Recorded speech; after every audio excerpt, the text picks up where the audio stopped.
To do this shell, we'll try the SBI method, selection-based interface. So we'll select all the faces that we want to include in this shell. We want to remove these faces. And we'll just speed this up a little bit.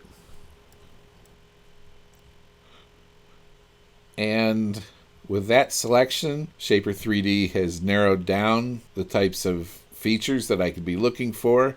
It knows I want a shell. And here's the arrow to drag a thickness.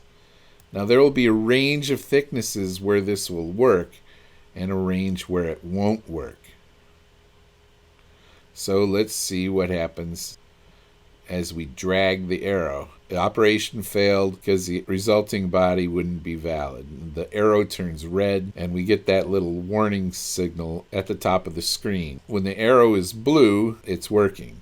Now this is not because there's any problem with the software. This failure is because just geometrically the curvature at some point inside probably has something to do with the intersection of these cylinders at an almost tangent. That's a rule of thumb with the shell feature, is that small shell values generally work out better than large shell values. One reason you would want to have a model with an actual shell is to get a good weight approximation.